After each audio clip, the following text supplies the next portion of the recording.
naging atin ang decision na hanggat kaya natin, hanggang pwede magsama-sama tayo through live stream at magpalakasan tayo ng loob, mag-share tayo ng magagandang bagay, sumamba, at ganoon din naman manalangin at higit sa lahat mag-aral ng mga salita na nagmumula sa Biblia na maaari natin kapulutan ng liwanag, lakas ng loob, tibay, at maging ng cheerfulness. Ang ating pag-aaral ngayon, pinamagatan natin ng isang lumang-lumang asak na pamagat, God with us. Panginoon, salamat po because you are with us at nawa yung inyo pong kaputihan ay aming madama, lalong-lalo na in a dramatic, colorful, and beautiful way. Teach us, be our guide. Kayo po ang mangaral, kayo ang mangusap sa ngalan ng iyong anak na si Jesus. God with us.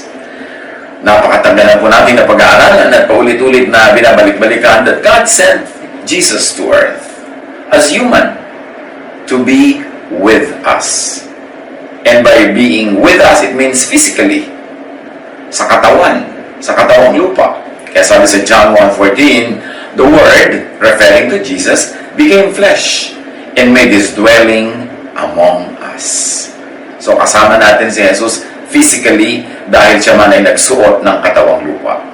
Very importantly also, God sent Jesus to earth to be with us racially. Human race. Sumali siya sa human race. Ang anak ng Diyos, naging kabahagi ng tinatawag na sangkatauhan. Human and divine sabay. Kaisa siya ng Diyos ama sa langit at kaisa siya nating mga tao dito sa lupa. God made Jesus into a human being. And through Jesus, God becomes one with us because siya ang tulay, siya ang way, siya ang bridge. Galatians 4:4, but when the set time had fully come, God sent His Son, born of a woman. Tulad nating lahat, isinilang ng ating mga ina, ay si Jesus man ay isinilang ng isang human mother. Philippians 2:6-7, ipinanganak siya tulad ng mga karaniwang tao. Bakit mahalaga yun? Dapat mahalaga na maisip natin that the Son of God, Jesus, is one of us, is with us, feels with us. Kaya karamay natin siya, kasama natin siya, at siya ang ating kinatawan doon sa trono ng Ama na patuloy na laging namamagitan between God and us, between humans and God. Meron tayong kalahi, kakampi kay Jesus. At siya ay ginawang human. Or human made into God. Human divinized. Maarami kasing mga iba-ibang pananaw tungkol kay Jesus Kung siya nga ba ay divine noon pa, o siya ay naging divine dahil ginawa siya ng Diyos na divine. But we will not get into that. Meanwhile, Acts 2:36 says, therefore, let Israel be assured of this. God has made this Jesus, whom you crucified, both Lord and Messiah. So si Jesus ay ginawang Lord and Messiah, bagamat siya ay nagmula sa very humble beginnings na ipinanganak siya sa Sabsaba, born of a woman, but God in heaven promoted him, that his name will be above every name, that he became Lord and Messiah. Philippians 2:9-11. Therefore God exalted him to the highest place, and gave him the name that is above every name, that at the name of Jesus every knee should bow, in heaven, on earth, and under the earth, and every tongue acknowledge that Jesus Christ is Lord. Can you imagine? This Jesus, whose place is above every place, name above every name, whose power is acknowledged by all, is one with us, is human like us, and yet still divine like God in heaven. At siya ay ating kakampi, kasama, kalahi, na iintindihan niya tayo. Romans 1:4, and who through the Spirit of holiness was appointed the Son of God, in power by His resurrection from the dead, Jesus Christ our Lord. Marami kasi mga nag-iisip-isip saan ba galing si Jesus, ano ba talaga ang kapangyarihan niya, pero nilinaw ng Romans 1:4. Kung hindi pa malinaw sa iba, pues luminaw na ng todo-todo na sa pagbangon ni Jesus mula sa kamatayan, when the Father raised Him from the dead, It was very clear that he was the appointed Son of God. Bakit natin yan binibigyan ng diin? Because this appointed Son of God is, so to speak, our brother in the family of God. Dahil siya ang Son of God at tayo naman ay ginagawang miyembro ng pamilya ng Diyos. Sa pamamagitan niya, siya ay ating kaibigan. Napaka-relevant na maunawayan at ma-appreciate, lalo sa ganito mga panahon na nagtatanong ka, sino ba talagang kaibigan natin? Sino ba talagang kakampi natin? Sino ba talaga ang tutulong sa atin? Hebrews 5:8-10. Son though he was, he learned obedience from what he suffered. And once made perfect, he became the source of eternal salvation for all who obey him, and was designated by God to be the high priest in the order of Melchizedek. Kung merong high priest, merong highest priest na namamagitan between God and people, iyon si Jesus. At sa pamamagitan niya, tayo ay nakalalapit sa Ama. Tayo tumatanggap ng mga pagpapala. At tayo naman ay nakapagpaparating ng ating mga niloloob sa ating Ama sa langit. So, Jesus is with us, racially, physically, and also positionally. Yung pwesto niya, yung tayo niya, yung pinanggagalingan niya, doon din tayo nakatayo. In terms of location, dito sa earth, kasama natin siya. In terms of nature and orientation or point of view, meron siyang heavenly view because he's the Son of God, but he also has an earthly point of view kasi siya ay ginawang tao tulad natin. Sabi ng Hebrews 2:17-18. Kaya kinailangan matulad siya sa kanyang mga kapatid sa lahat ng paraan. Sa gayon, siya naging isang pinakapunong pari, makapagin at tapat na naglilingkod sa Diyos at nag-aalay ng handog para mapatawad ang mga kasalanan ng tao. At ngayon matutulungan niya ang mga tinutukso sapagkat siya man ay nakaranas ng pagtukso at paghihirap. Ano ang idinidiin dito sa Hebrews?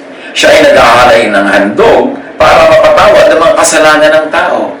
Hindi siya dumating para manisi, para manakot, para sabihin, galit sa inyo ang Diyos, kaya pinaparusahan kayo, galit sa inyo ang Ama, kaya kayo nahihirapan. No, ang dala-dala niya ay kapatawaran. Sapagkat siya ang nagbayad ng ating mga kasalanan, siya ang umako sa ating lugar, kaya ang dala-dala niya ay good news. Kung mayroong mga lagi na tinatakot tayo, galit sa inyo ang Diyos, pinaparusahan kayo ng Diyos, hindi yan ang mensahe ni Jesus.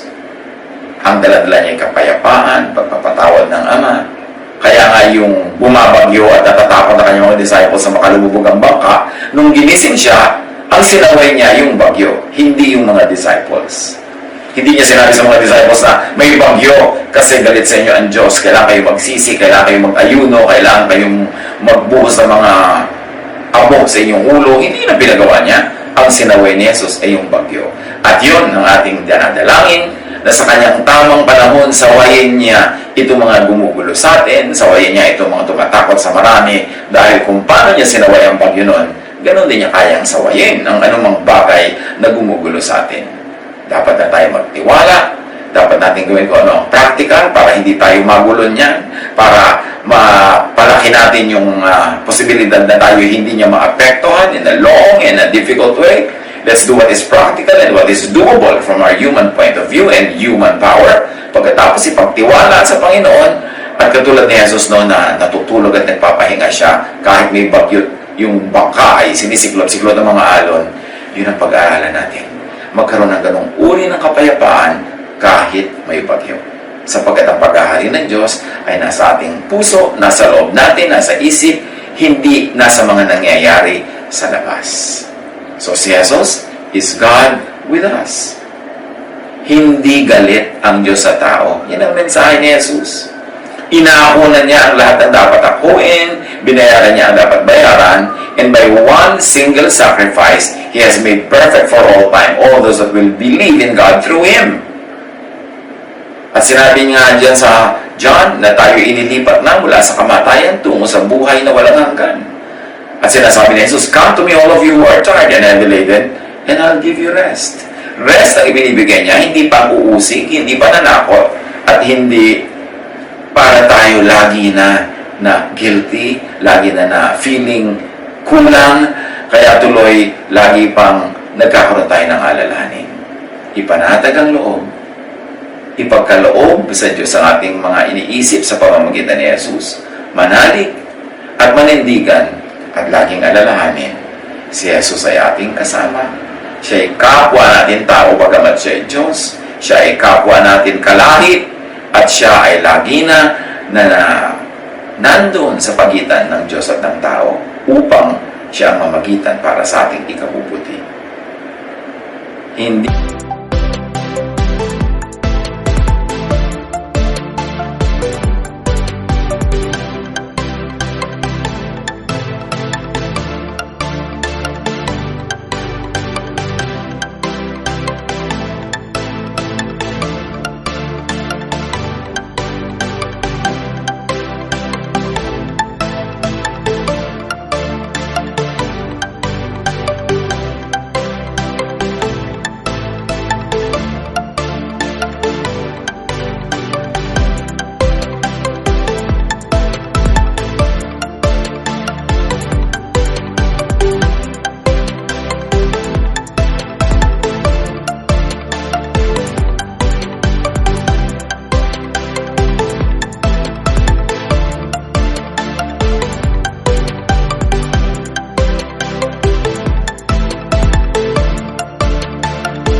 galit ang Diyos sa tao.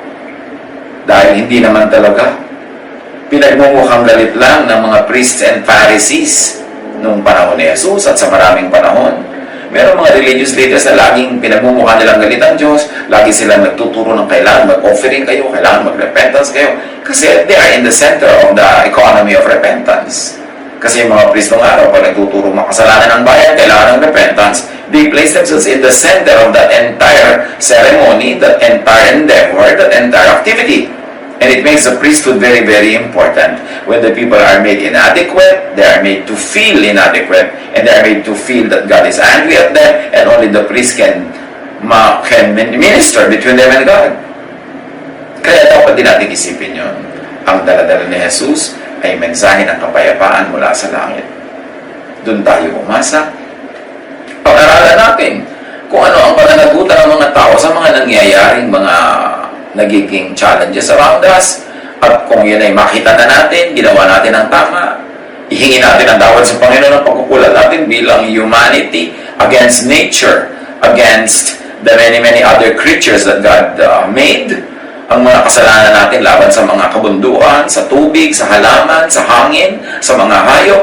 Mapag-isipan natin yan. Kasi yung mga pagkukulang na yan at pag-abuso natin sa nature ang nagbibigay ng climate for this kind of natural calamities. Yan ay pag-aralan natin, pag-aralan din ng humanidad kung paano hahanap ng lunas sa ating mga karamdaman, sapagkat lahat ng mga yan, yung mga natural laws and scientific laws, Diyos din ang may gawa. Kaya asahan natin na ipagkakaloob din niya yan sa pinakatamang panahon. Pero meanwhile, habang hindi pa nangyayari ang ibig natin sana'y dagli ang ginawa, let us learn from everything that is happening. Let this lesson leave us changed for the better, so that we will all be kinder, nicer, gentler to one another, and to nature, to plants, to water, to the air, and to many other animals that God so lovingly created. At higit sa lahat, magmahalan tayo sa isa't isa. Our survival is not in competing with one another. Our survival is not in fighting one another, but in helping each other out. Tulad ng napatunayan globally, ang nangyayari kahit sa malayo, nakaka-apekto sa atin. Yan ang dapat nating matutunan. Magmahalan tayo tulad ng pagmamahal ng Diyos sa bawat nilalang, sa bawat lahi, sa bawat bansa, sa bawat pamilya at bawat individual. Dahil kay Jesus, meron tayong pag-asa. Meron tayong pwedeng asahan. Another thing, that the Lord Jesus was sent to us to be with us spiritually, in spirit. John 14:16-17. Sabi ni Jesus, "And I will ask the Father, and He will give you another advocate to help you and be with you forever, the Spirit of truth." The world cannot accept Him because it neither sees Him nor knows Him. But you know Him, for He lives with you and will be in you. Ang sarap isipin that the Holy Spirit, representing Jesus, representing the Father, will live in us and will be in us, and in fact is now living in us and is now in us. Matthew 18:20, for where 2 or 3 gather in my name, there I am with them. Mga kapatid, saan man tayo ngayong sulok ng mundo, sabi niya, when 2 or 3 are gathered in my name, I am there. At kahit nag-iisang tao dyan, diba? Kasama niyo naman si Jesus, kasama niyo ang Holy Spirit, ganon din yun. Meron ding majority, magkakasama rin tayong lahat. Hebrews 13:5, never will I leave you, never will I forsake you. Don't ever think, even for just one moment, that God forgets, that God leaves us. No, Jesus promised that He will always be with us. Ipinangako niya ang presensya ng Holy Spirit sa atin, na mananahan din sa atin. Matthew 28:20, sabi ni Jesus, surely I am with you always to the very end of the age. Hindi sinabing end of the world, end of the age. That is the correct translation.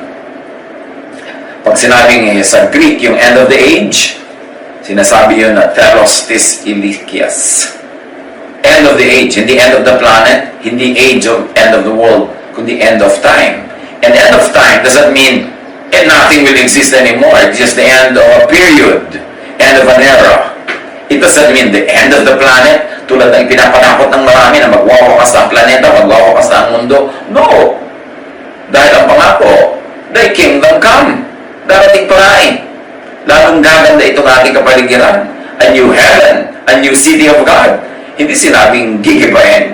Darating pa nga lalo ang kapangyarihan ng Diyos sa kanyang kalwalhatian at lalong gaganda ang lahat. So, pag sinabing end of the age, it doesn't mean end of the planet. It just means end of a period, an era. At nangyari yun sa kanila noon, maring end of the temple era, end of the era of the priests, end of the period of sacrifices, animal sacrifices. At ngayon, asahan natin na meron pa siyang bagong magandang meaning. Sabi ni Jesus,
I will be with you always up to the end of this lockdown period. Kasi yung end ng period na pinag-uusapan, time never ends. Ang oras ay paikot-ikot lamang. So, ang natatapos sa isang period, isang epoch, isang era, hindi yung time itself. So, napakasarap isipin kung ating bibigyan ng very practical and timely application. Sabi ni Jesus, I shall be with you always up to the end of this lockdown period, up to the end of this quarantine period, and the beginning of a new era. Yung pwede na namang bumalik ang lahat sa dati, but this time we come out of the situation wiser, kinder, more godly, and more loving. Sabi sa Matthew 6:25-34, I tell you not to worry about your life. Don't worry about having something to eat or wear. Isn't life more than food or clothing? Look at the birds of the sky. They don't plant or harvest. They don't even store grains in barns. Yet your Father in heaven takes care of them. Aren't you worth more than birds? Can worry make you live longer? Don't worry and ask yourselves, will we have anything to eat? Will we have anything to drink? Only people who don't know God are always worrying about such things. Your Father in heaven knows that you need all this. But more than anything else, put God's work first and do what He wants. Then the other things will be yours as well. At ano yung work na yun? to be kind to one another, to be righteous. And the meaning of righteousness in the Gospels is to be kind to others, to do good to others. So habang naghihintay tayo na matapos itong period na ito, itong era of lockdown, itong era of quarantine, let's be righteous. Let's do the righteous thing. Do good to one another. With whatever resources we have, limited, abundant, or sinabi nga na iba, sakto lang, we can still do good to others.